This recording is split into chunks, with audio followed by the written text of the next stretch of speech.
Tila walang katapusan sa pagbigay ng tulong itong si Ate Sara Diskaya. At ito nga iba-ibang grupo na naman ang nabigyan ng mga materialis ayon sa kanilang request. Ibang grupo galing po sa iba-ibang barangay dito sa Pasig City, lalong-lalo na itong mga kapatid nating LGBT na nabiyayaan ng kanilang ni-request na materialis. Napakaswerte ng mga taga-Pasig na nagkaroon ng isang Ate Sara Diskaya sa kanilang lugar. Hindi pa nakaupo sa gobyerno pero hindi na mabilang ang natulungan. Ito ang taong nararapat makaupo sa ating gobyerno na kung saan laganap ang korupsyon. Ito wala pang posisyon pero handa nang tumulong sa tao.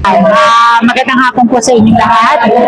Allow me to introduce myself to everybody. My name is Maria Barbian Arcate. I am the national leader of LGBT Filipinas based in Taguig City.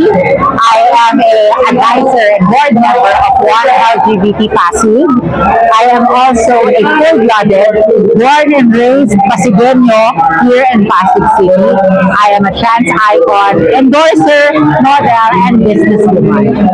Ilang LGBT po ba tayo ngayon? Ang ating headcount po is 1,200. Headcount po yan. That is less than 1/8 of the population of the LGBT community here in Pasig City. Wala pa po yan. Ito pa lang po, pinapakita namin kay Ma'am Sara kung gaano namin siya kasi supportahan at gaano namin siya kamahal. You have to believe that the power is not between the majority. It is within the LGBTQIA+ community. Kami talaga ang #1 influencer. At pag kami ang nangampanya sa inyo, asahan ninyo, tapos na ang laban. So that is why we are just showing our support and our love to Team Kaya Dis and to Ma'am Sara Diskaya. Wala pa po ito, 1/4 pa nga lang po ito. Kung nakikita nyo hanggang labas, meron pa akong tao. We're just showing to you that the LGBT is a force to reckon with. Hindi ho kami marginalized, hindi po kami minority. Kami ho ang dapat na binibigyan ng prioridad ng ating gobyerno at ng ating local government ng Pasig City.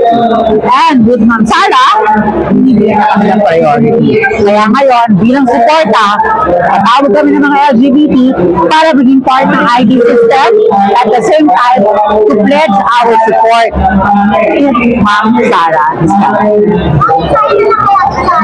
Ate Sara, alam mo na, hindi ka pa man din mayor. Trabaho na ng mayor, ginagawa mo na. Diba? Yan yun ang usap-usapan ng mga tao dito sa Pasig City. Hindi ka pa nakaupo, hindi ka pa mayor, pero ang trabaho ng mayor, ginagawa mo na. Ano pang hahanapin namin mga Pasigueños? Napakaswerte namin because you are heaven sent. Padala ka ng langit sa amin. Yan yun ang aming dinadasal. Na magkaroon kami ng anghel na bumaba dito sa Pasig City na iangat agad ang antas ng kabuhayan ng Pasig City. Yan ang tunay na good governance. Ang talagang may pakita at ibigay ang karapat-dapat para sa mga Pasigueños, para sa mga tunay na Pasigueños. As they say, good things happen to good people. Good ka, Ma'am Sara. That's why the support of the LGBT is here. That's why we are supporting a good person with a good heart at tunay na may puso para sa Pasigueños. Kaya this